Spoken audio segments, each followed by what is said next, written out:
À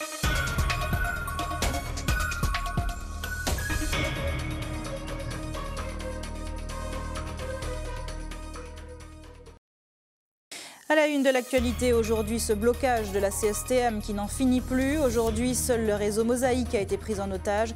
Les représentants des maires des 4 communes de la CACEM se sont rencontrés pour tenter de trouver des solutions.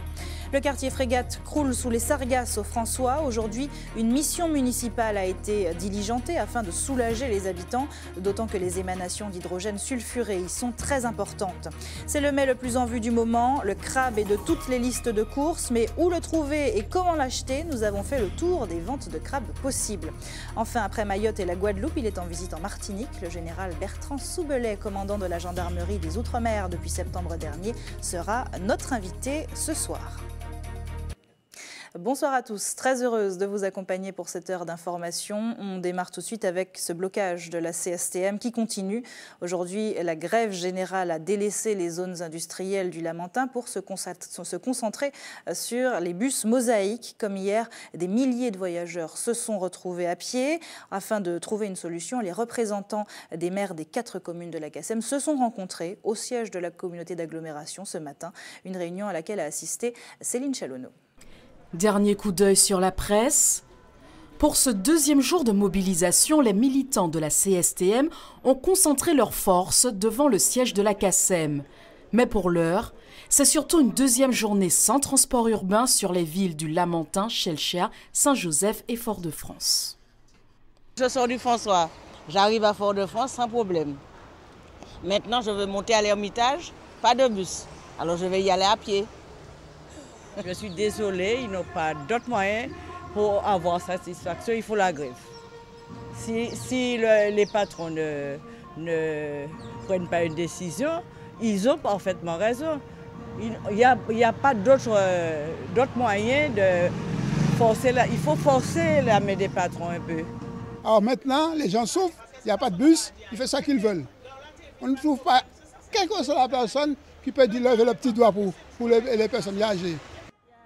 Pendant que les usagers sont contraints à la débrouille, que fait la CACEM en charge de l'organisation du transport dans le centre?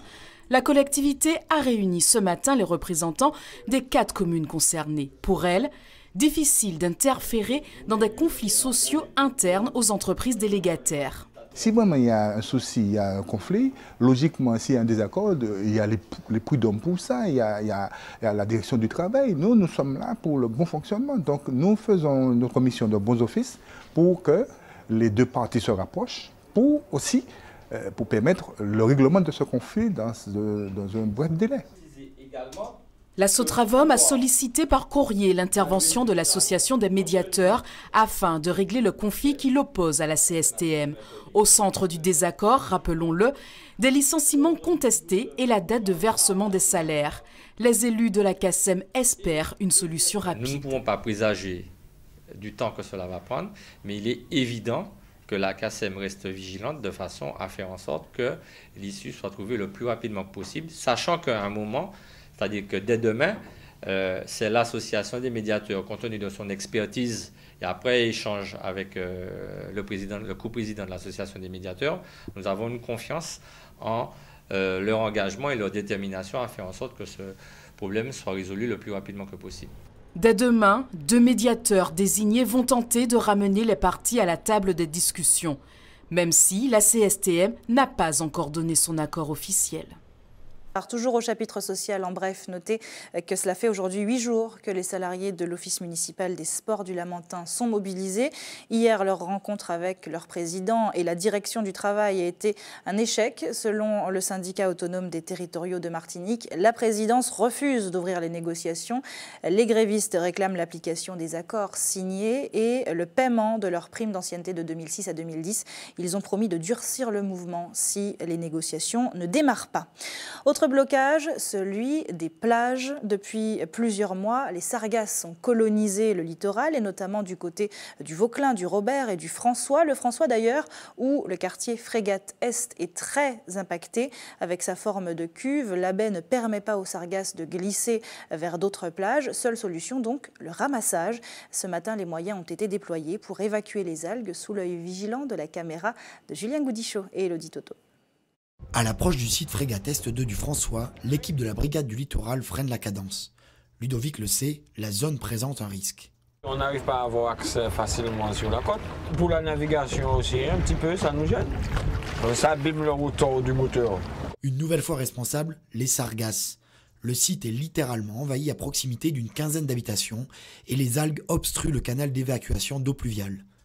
Une pelleteuse équipée d'un grand bras télescopique et un camion benne dépêché par la DEAL travaillent de concert. 5 rotations quotidiennes de plusieurs tonnes d'algues sont acheminées vers un centre de recyclage. Des manœuvres difficiles dans un environnement particulièrement inhospitalier pour les machines. Il faut rentrer avec la machine dans l'eau, il faut enlever les sargasses c'est pas facile. Le truc, c'est pas tellement adéquat. Donc, vous voyez, la machine, elle en prend un coup. Certaines communes ont perdu des engins, des bas-coûts, des camions, parce qu'on travaille dans un milieu hostile, difficile. Ça coûte excessivement cher, non seulement pour l'intervention, mais les dégâts causés par ces interventions, ça se chiffre à des milliers d'euros. Un phénomène inédit pour la commune. Jusqu'alors au François, les sargasses s'évacuaient d'elles-mêmes au gré des courants. Il y a une autre spécificité sur le François par rapport aux échouages d'algues, c'est que nous avons recensé depuis 2011 12 sites d'échouage donc du nord au sud, allant de Mansarde Nord à Pointe-Cerisier. Mais seul aujourd'hui le site de Frégate Est 2 est problématique parce que pour les autres sites il y a une autorégulation de la mer où aujourd'hui vous avez des algues, demain vous n'en avez plus. Ici les algues restent cantonnées et c'est ce qui nous donne la situation chaotique que nous avons actuellement. L'invasion est vécue comme un coup de massue et la situation inquiète. Je pensais au début que ça arriverait et que ça repartirait et qu'on n'entendrait plus parler. Tandis que maintenant c'est récurrent et à mon avis, c'est parti pour durer et ce sera un travail de très longue haleine. Un travail de longue haleine dont la durée et le coût final restent pour l'heure indéterminés. Et le quartier Frégate Est où de nouvelles mesures d'hydrogène sulfuré ont été réalisées par l'Agence régionale de santé. Des pics très importants à 2 parties par million y ont été relevés. De même à Frégate Est 2 et d'Ostalie ainsi qu'à la baie des Mulets au Vauclin, Sable Blanc au Robert. Le Robert où le quartier Four-à-Chaud est aussi très touché avec des pics néanmoins inférieurs à 1 partie par million. Il est donc recommandé dans tous les cas de s'éloigner des zones concernées et de consulter un médecin si vous êtes incommodé. Depuis septembre dernier, il est le grand patron de la gendarmerie des Outre-mer. Après Mayotte en décembre et la Guadeloupe en janvier, voilà qu'il vient en Martinique et c'est notre invité ce soir. Bonsoir Bertrand Soubelet. Bonsoir. Merci beaucoup d'être avec nous. Alors, je le disais, vous êtes en poste depuis septembre. Et en août dernier, votre mutation aux Outre-mer avait fait grand bruit. Elle avait occasionné des joutes politiques, la droite estimant que c'était une punition, une sanction, et la gauche estimant que c'était quelque chose, un poste privilégié. Vous, comment avez-vous vécu cette mutation ? Écoutez, comme un grand bonheur, parce que je connais bien les Outre-mer. J'ai servi en Martinique, ici, entre 2003 et 2005. Et j'ai pensé, lorsque cette mutation est arrivée, que c'était une opportunité de venir apporter une contribution sensible et importante sur l'ensemble des Outre-mer. Depuis septembre, vous avez donc visité plusieurs départements, Mayotte, je le disais, et la Guadeloupe en janvier. Aujourd'hui, c'est la Martinique. Comment se passe votre visite ? Qu'est-ce que vous avez au programme ? Mon programme est extrêmement simple. Lorsque je me déplace dans les Outre-mer, je viens au contact des personnels et je fais le tour de toutes les unités, de tous les endroits où je passe, parce qu'il est important que les gendarmes, que les gradés, que les officiers entendent la voix de leur patron et lorsqu'ils se posent des questions, qu'ils puissent les adresser directement à celui qui les commande. Et c'est ce que je fais et je réponds évidemment à toutes leurs attentes. C'est tout un management. Ça tombe bien puisqu'on va parler du moral des troupes, on va dire ça comme ça. Gendarme, c'est un métier difficile. La presse ne manque pas de le souligner en général. On trouve énormément d'articles sur le moral des gendarmes qui est en berne, selon ces articles en question. Comment vous gérez le blues du gendarme dans les Outre-mer en tout cas ? Alors, vous savez, je pense que la situation des Outre-mer est un peu différente de celle de la métropole. La première raison, c'est parce que tous les personnels qui viennent d'Outre-mer sont des personnels qui sont volontaires et qui sont choisis. Ils sont triés, ce qui veut dire qu'on envoie Outre-mer uniquement les personnels qui se situent dans le haut du panier. Donc forcément, déjà, ça change considérablement les choses. Ils viennent Outre-mer, ils savent à quoi ils s'attendent, évidemment, mais il est évident que le travail outre-mer, le travail de gendarme outre-mer n'est pas si simple que ça. Et lorsque j'entends parfois en métropole que lorsqu'on est gendarme et qu'on vient servir outre-mer, on vient sous les cocotiers, c'est vrai que c'est le genre de propos qui me met un tout petit peu en colère parce que franchement, il y a beaucoup de travail outre-mer.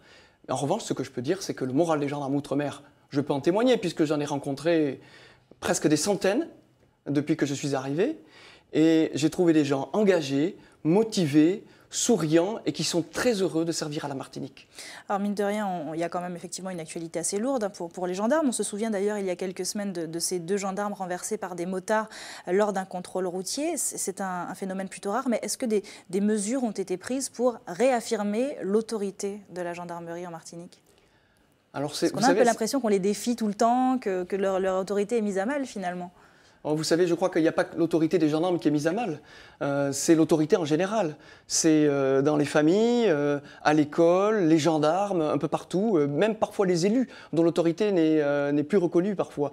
Donc j'allais dire, c'est une grande tendance de la société. Elle ne touche pas que les gendarmes. Alors, pour ce qui nous concerne, évidemment, les sous-officiers de gendarmerie et les officiers étant les représentants de la loi, nous sommes peut-être une cible un peu plus privilégiée. J'observe que sur l'ensemble des Outre-mer, nous avons beaucoup d'agressions de gendarmes, peut-être davantage aux Antilles qu'ailleurs. Mais ça tient probablement, j'allais dire, au marquage culturel des Antilles. Mais ça n'est quand même pas tous les jours que ça arrive. L'incident auquel vous faisiez allusion tout de suite, qui s'est passé, si mes souvenirs sont bons, entre le rond-point Champigny et le rond-point Cocotte. C'est ça. Ça arrive régulièrement et là franchement on peut considérer que c'est plutôt de la malchance. J'ai vu le sous-officier qui a été blessé ce matin. Il va mieux? Il va beaucoup mieux. Il est atteint un tout petit peu au genou et donc il va passer bientôt un scanner pour voir exactement ce qui se passe. Mais vous voyez, même lui qui a été atteint dans sa chair, il avait un excellent moral ce matin et nous avons discuté et sa motivation n'est pas du tout entamée. C'est déjà une bonne nouvelle en tout cas. En 2010, le général Vicaire, qui a été à votre place de 2007 à 2010, rendait compte au Sénat et il disait qu'il y avait 20 à 30% de l'effectif des Outre-mer qui soient originaires des Outre-mer. Alors c'est vrai qu'on croise rarement ici des gendarmes originaires des Antilles. Ça induit parfois un rapport un peu particulier entre le Martiniquais et le gendarme du coup, puisque le gendarme est forcément identifié à quelqu'un qui vient de l'Hexagone. Pourquoi n'y a-t-il pas plus de gendarmes antillais chez nous ? Mais écoutez, je n'ai pas d'explication. En tout cas, ce que je constate, c'est que, pour ce qui me concerne, je souhaiterais qu'il y ait davantage de gendarmes antillais. Et chaque fois qu'il y a un gendarme antillais qui souhaite revenir en Martinique ou en Guadeloupe, je l'encourage à le faire. J'ai même, du reste, lancé des appels pour que les gendarmes martiniquais reviennent servir en Martinique. Je n'ai pas eu beaucoup, à ce stade, de succès, parce qu'il y a effectivement une certaine réticence des gendarmes martiniquais qui servent en métropole, à revenir dans leur pays d'origine, j'allais dire. Nous avons actuellement à peu près 20% de gendarmes martiniquais qui servent dans les rangs de la gendarmerie de la Martinique. Je souhaiterais que nous montions davantage. Et, si on pouvait, ça serait bien que nous arrivions à 40 ou 50%. Qu'est-ce que ça apporterait de plus ? Ça apporterait, pour moi, c'est un principe qui est extrêmement important.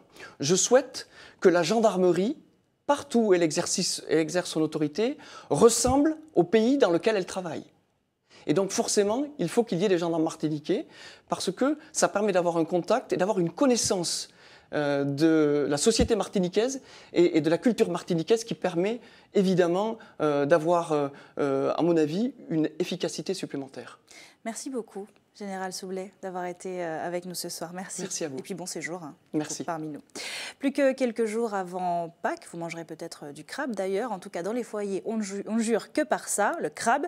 Si chacun a sa recette pour le sublimer, chacun a aussi son fournisseur, vendeur au bord des routes ou grande surface, et son conditionnement, vivant ou surgelé. Les options sont multiples et les Martiniquais ont l'embarras du choix. Élodie Toto. Loïc est chasseur de crabes. Depuis l'âge de 10 ans, il les attrape, les nourrit, puis les vend sur le bord des routes. Mais face à une clientèle qui se fait de plus en plus rare, il pourrait bien raccrocher. Je dis, il n'y en a pas beaucoup de clients qui sont venus aujourd'hui. Avant, c'était bien de l'autre temps. Ils achetaient plus, les gens? Oui, ils achetaient plus, peut-être chez moi. Mais là, ça va, on n'achète pas beaucoup, pas aussi beaucoup. Aujourd'hui, la clientèle, lorsqu'elle ne chasse pas les crabes elle-même, se tourne vers les grandes surfaces. Ce magasin dispose de sa propre cage de crabes, un choix qui ne laisse personne indifférent. Moi, je préfère qu'ils soient en liberté. J'ai envie d'en manger, faire un bon matété. Ici, le crabe est vendu 2,80 € pièce. C'est un petit peu cher. Un crabe au maximum, c'est 2,50 € que je paie ça. Malgré les prix, le crabe trouve quand même preneur en raison de sa fraîcheur. Franchement, il n'y a pas de comparaison entre les crabes sauvages et les crabes surgelés. Les crabes sauvages sont meilleurs. Ceux de bien de chez nous. Un argument que ce chef de rayon a bien compris. Les crabes, c'est un peu une attraction parce que bon, la cage attire les enfants déjà, parce que bon, c'est vrai que c'est sympa. Un crabe surgelé n'aura rien à voir avec un crabe local, parce qu'en surgelé, il n'y a pas de crabe local. Donc nous, on vend du crabe local. Le crabe surgelé, lui, vient de Madagascar. Pourtant, cela n'empêche pas ce magasin d'en vendre à tour de bras. Le prix apparemment était intéressant parce que quand je suis passée, il y en avait dans le magasin, là, il n'y a plus. Hein. C'est parti vite. À moins de 7 € le kilo, le surgelé bat toute concurrence. Cette année, les Martiniquais en pincent donc pour le crabe le moins cher, qu'il soit frais ou surgelé. Et si on l'aime dans l'assiette, le crabe est aussi intéressant dans son élément naturel et vivant d'ailleurs. C'est ce que voulait démontrer aujourd'hui l'Association pour la protection et le développement du crabe et des autres ressources de la mangrove. Avec l'Union pour le développement de Morne-à-l'Eau en Guadeloupe, ils organisaient la 23e journée du crabe et de la mangrove, l'occasion pour les enfants ce matin de mieux connaître celui-ci, celui qui dans quelques jours fera la joie des papilles. Linda Kayarsi. 24 crabes dans cette boîte et pas une pince à l'horizon. Il va falloir se contenter de leur croquis. Dans ces ateliers, le crustacé se refait une beauté pour Pâques. On habille le crabe avec des matériaux de récupération, c'est-à-dire chute de tissu, graines en tout genre et autres. Des crabes géants de carton qui font la fierté des tout-petits. Est-ce que vous avez aimé? Oui. Est-ce que tu as aimé, Cassie? Est-ce que tu as aimé? Oui, c'était intéressant. Est-ce que vous avez aimé les enfants? Oui. Quand le crustacé à 10 pattes, dont une paire de pinces, n'est pas immortalisé sur papier, il devient une bête de course. On essaie de faire participer tous les enfants et on se rend compte aussi que les enfants n'ont pas peur, malgré leur... Il y a ceux qui sont à la maternelle, ouais, ils n'ont pas peur des crabes. Au contraire, ils sont très contents.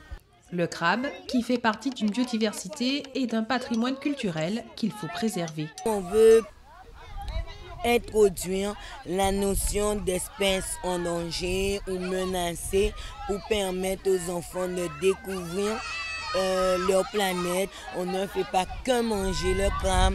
Le crabe aussi a son utilité dans l'écosystème, dans la mangrove, etc.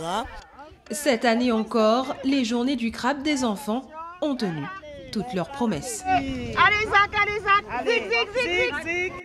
Restez avec nous sur ATV. Dans un instant, on suivra la course de la côte Caraïbe des Gommiers qui a commencé ce matin en Martinique, à Saint-Pierre. D'ailleurs, le départ a été donné. Et puis nous irons ensuite à Font-Saint-Denis, Morne-Rouge et Ajoupa-Bouillon pour voir comment sont prises les mesures de l'air en Martinique. Mais avant, c'est l'un des temps forts de la saison cycliste en Martinique. Le Trophée de la Caraïbe commence demain à Ducos, une 30e édition qui durera jusqu'à dimanche et qui, à 3 mois du Tour international cycliste de Martinique, sera un vrai tour de chauffe pour les coureurs. Voyons ce qui attend le public et les compétiteurs avec les précisions de Karil Chassol. Un peu moins de 400 km en 4 étapes attendent les coureurs de cette 30e édition du Trophée de la Caraïbe. Une épreuve qui s'annonce cette année encore difficile, avec pas moins de 10 prix de la montagne à gravir, dont 4 de première catégorie. Au menu notamment Galoucha, Mon Raquette ou encore Régal, bref, du lourd à 3 mois du Tour international cycliste de la Martinique. Petite nouveauté cette année, un contre-la-montre individuel de 38 km entre le Rocher Zombie à Rivière-Pilote et Ducos, ce sera lors de la 4e et dernière étape. Un contre-la-montre avec une grosse difficulté en début de course, mais qui s'annonce délicat. Il est en effet plutôt long et il conviendra sur la RN5 notamment de lutter contre le vent. Cette 30e édition sera donc compliquée pour les 110 coureurs qui prendront le départ demain. Au rayon invité, notons la présence d'une formation des États-Unis, de Porto Rico, 2 équipes de l'Hexagone et d'une de Guyane. Précisons également qu'aucune formation guadeloupéenne ne prendra le départ de ce trophée, les équipes de l'île Sœur ayant décliné l'invitation au dernier moment selon l'organisation. Outre les équipes invitées, nos coureurs seront également de la partie, Parmi les favoris féroces, avec ses ténors, Lampérière, Gobin et Leroux, le CCV, qui enregistre les retours de Cédric Eustache et de Wilfried Newar, devrait lui aussi montrer le maillot. Le Madina Bikers, avec le toujours jeune Hervé Arcade, encadré par les jeunes pousses Zozim, Cheveux ou encore Ramassami, devrait quant à lui jouer les troubles fêtes.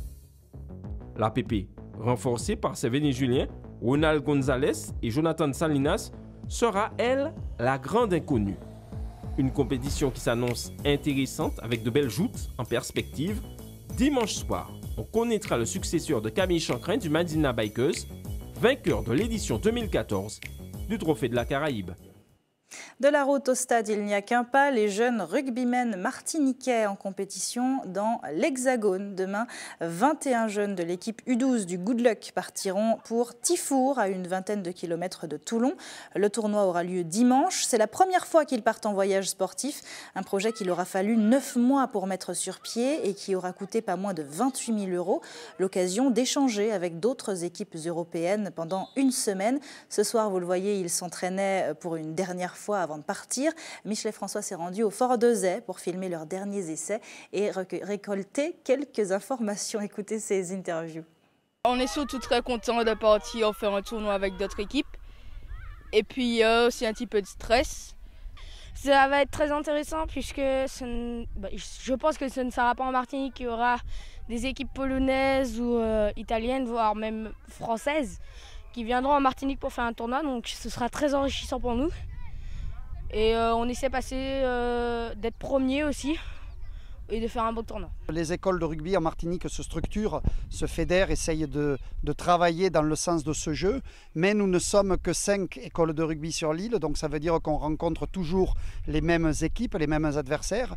Certes, depuis 3 ans, nous allions en Guadeloupe faire un tournoi régional, mais cette année, j'ai voulu, avec mes gamins, avec mes joueurs, voir plus haut, taper plus fort. Sport toujours avec la 18e édition de la Côte Caraïbe des Gommiers. Le départ a été donné ce matin à Saint-Pierre. Pendant 4 jours, 9 embarcations tenteront de ravir le titre à Tombé-Lévé, vainqueur de l'édition 2014. Au terme de cette première étape, c'est le Gommier lamantinois The Comeback qui est en avance. Une victoire d'autant plus savoureuse qu'il passe la ligne d'arrivée dans son fief au Lamentin. Marc-Olivier Dream. Oh, tout le monde paraît. Oh. 10h27, top départ pour les 9 embarcations de cette 18e édition de la Côte Caraïbe des Gommiers. Une première étape entre Saint-Pierre et Lamentin, et c'est Pamoswef qui prend le meilleur départ. Sous un bord, pilote vainqueur l'an passé de cette première étape prend les commandes, suivi de The Comeback. Au large, l'équipage Grindor des Trois-Îlets a choisi de faire du cap. Bord à bord, les Lamantinois de The Comeback et pilotes entraînent dans leur sillage Pamoswef, Tombé-Lévé et les autres.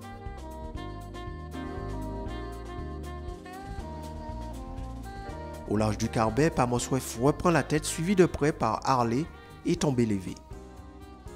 Bellefontaine, casse-pilote, The Comeback reprend la tête de la course et accroît son avance sur l'embarcation du Cossez. Derrière, c'est l'hécatombe. Harley, pilote, Tissiret, Tombé-Lévé coule. Au large de Shelcher, Grindor, qui avait maintenu son cap, dessale à son tour. Juste dans son sillage, l'équipage féminin Fils de Lumière menace la seconde place de Pamoswef.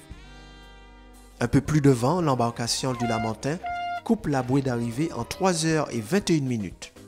Pamoswef est deuxième à 14 minutes du vainqueur. L'embarcation féminine Fils de Lumière complète le podium à 28 minutes du vainqueur. Demain, pour remonter vers le Diamant, la difficulté, ce sera pratiquement le vent arrière pour arriver au Cap Salomon. Et puis après, la remontée vers le Diamant. Bon, le Diamant, comme tout le monde sait, il y a le passage des Fous qui est un petit peu délicat. Bon, il faut gérer quand même la course, puisque c'est 3 étapes. Donc on fait deuxième ici donc, à très peu de temps. Donc demain, normalement, on sera dans de bonnes conditions pour la deuxième étape. Ce jeudi, la flottille quittera le Lamentin pour allier la commune du Diamant. Le départ est prévu à 9h. Voilà pour les gommiers, puisqu'on parle de bateaux, notez cette information, ce coup de tonnerre qui en fera frémir plus d'un. Après la Mercury Beach délocalisée à Sainte-Lucie, la Fédération des Yoles Rondes a annoncé aujourd'hui que la 31e édition du Tour des Yoles pourrait être déplacée dans l'île Sœur, faute de financement assez conséquent. Le Tour a de plus en plus de difficultés à s'organiser chez nous. La région Guadeloupe ayant proposé une aide importante, le Tour devrait finalement avoir lieu en Guadeloupe dès le 2 août au lieu du 26 juillet avec un prologue au Gosier. Un vrai choc évidemment pour la commune du Robert qui doit normalement accueillir le Tour cette année, être la ville centrale de ce Tour et qui a déjà largement communiqué, d'autant que le parcours prévu initialement circule déjà sur les réseaux sociaux. La région Martinique de son côté tente des pourparlers avec la fédération et l'association des maires afin que cet événement le plus populaire de l'île reste martiniquais. On y reviendra tout à l'heure dans une édition spéciale avec Kathleen Villas-Copette qui recevra exceptionnellement le président de la Fédération des Yoles Rondes, Alain Dédé, en direct. C'est l'heure de notre coup d'œil quotidien sur vos quartiers pour un peu plus de réjouissance. Tout de suite, le JT des communes.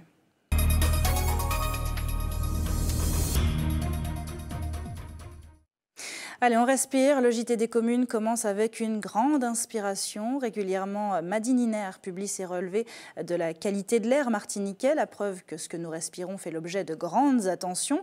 Une attention concentrée en ce moment sur les communes de Font-Saint-Denis, Morne-Rouge et Ajoupa-Bouillon. Pour la première fois, Madininer y effectue des mesures de dioxyde d'azote. L'étude commencée le 17 mars se poursuit jusqu'au 13 mai. Ces résultats sont attendus pour la fin du semestre. Céline Chalonneau.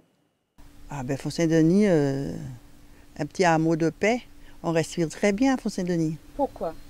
Ben, on est loin de la pollution, on est loin de tas de voitures, on est à l'abri de tout. Comme cette marchande denisienne, ils sont nombreux à penser que loin des zones urbaines, l'air est plus sain. Ne pensez donc pas que l'intervention de ces techniciens de Madininer soit de mauvais augure, bien au contraire. Le but de Madininer, c'est de contrôler la pollution atmosphérique sur toute la Martinique et en fait les communes de Font-Saint-Denis, Morne-Rouge et Ajoupa-Bouillon n'avaient pas encore été évaluées. C'est pour ça qu'on fait des mesures de dioxyde d'azote qui est considéré comme le traceur de la pollution automobile dans ces communes. Ces petits tubes sont des capteurs qui fournissent une description fine et homogène de la qualité de l'air. Dans ces tubes, il y a un réactif et si vous voulez, le polluant va se fixer à ce réactif et ensuite on va analyser la quantité de polluant piégé dans le tube en laboratoire. Après analyse, les données permettront d'établir une cartographie précise de la pollution automobile sur ces zones. Il y en a 70 qu'on leur répartit sur le territoire de Morne-Rouge, Font-Saint-Denis et Ajoupa-Bouillon. Alors, on fait les axes principaux en premier lieu et ensuite on va rentrer un peu plus dans les terres, dans les axes un peu moins fréquentés pour avoir mieux la dispersion, comment les polluants se dispersent sur un territoire. Les résultats, quant à eux, seront publiés fin juin. Attention, travaux dès demain et jusqu'à mardi prochain, la bretelle d'insertion entre le pont de Californie et le pont de Châteauboeuf sera neutralisée dans le sens Lamentin-Fort-de-France. Un chantier d'une 50aine de mètres obligera les voitures voulant monter vers la Ménard à s'insérer sur l'autoroute pour ensuite revenir à la sortie habituelle. Les travaux commenceront demain à 21h et se termineront à 17h mardi. Toujours au chapitre info pratique, notez en bref que les services de la Régie communautaire de l'eau Odyssey seront fermés dès demain midi. Ils rouvriront mardi à 7h15. Enfin, jetons un œil comme tous les jours sur la carte de l'EFS. Le camion de l'établissement français du sang sera stationné devant la pharmacie du bord de mer à Fort-de-France de 8h à 13h demain. Et puis vous pouvez également vous rendre à la Maison du Don à la Ménard de 9h à 16h. On termine avec un lieu que vous pourrez sans doute visiter pendant les vacances, un musée consacré aux jouets d'antan à Casse-Pilote. Depuis plus de 30 ans, Denis Fordan se consacre à la fabrication de jouets en bois anciens, de quoi plonger dans le passé ou montrer aux nouvelles générations ce qui faisait les joies des enfants d'une autre époque. Hubert Bornil, Michelet-François. Je me suis retrouvé dans le musée des jouets traditionnels de M. Fordan. C'est à Casse-Pilote, un monsieur qui aime les jouets d'antan et qui n'a jamais cessé d'en confectionner. Aujourd'hui, il les fait découvrir à la nouvelle génération. Des jouets anciens, non pas par milliers, mais suffisamment de quoi réaliser un véritable musée. C'est l'œuvre de Denis Fordan, une sorte de caverne d'Ali Baba. En tout, une centaine de pièces allant du cerceau à la voiture en bois, en passant par le rara, la cimenne sainte. Et là, l'école allait après à la création, toujours des 80 jeux qu'a fait. Faut que nous cherchions. Et alors ça restait nous, et puis ça a grandi, ça a grandi, ça a grandi. Monsieur Fordan est à la veille de ses 80 ans et pourtant il a gardé une âme d'enfant.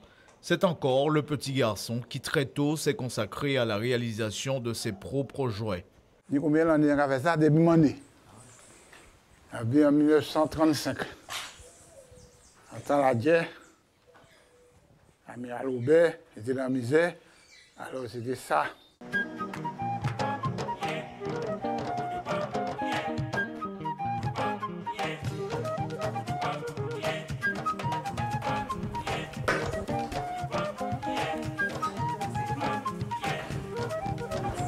Depuis quelques années, avec l'association, Denis Fordan se rend dans les écoles à la rencontre des nouvelles générations. Ça marche, tant bien que mal, mais il ne baisse pas les bras. Et vous avez Madame Fordan de Sotas, qui est toujours avec nous. On sent que ça a tendance à disparaître. Les enfants s'intéressent à des jeux plus ou moins électroniques et tout. Mais je vous assure que c'est une émotion énorme lorsqu'on va dans les écoles primaires, les écoles maternelles, et que les enfants découvrent les jeux d'antan. Ils sont en effervescence, ils apprécient énormément. Ce n'est pas petit maman seulement. C'est grand monde qui était habité de jouer puis là. De y trouver, même parfois il a pleuré. Aujourd'hui se pose la question de la transmission pour le grand monsieur. Pas évident, aucun de ses enfants ne semble vraiment intéressé et pourtant, il y a de quoi là donner du bonheur aux enfants de ce siècle. Alors, l'espoir reste permis. Et voilà le résultat, Georges Fordan, un homme toujours amoureux de ses jouets traditionnels, casse-pilote. Oui. Rectification, qu'est-ce que ça? Sur la main. Et voilà le travail. Monsieur Denis Fordan. Voilà, Hubert Bornil et son âme d'enfant jusqu'au bout. C'est la fin de votre édition locale et communale. Merci à tous de l'avoir suivi. Ne bougez pas, dans un instant, on reste tout près de vous avec Anche Pays. À tout de suite.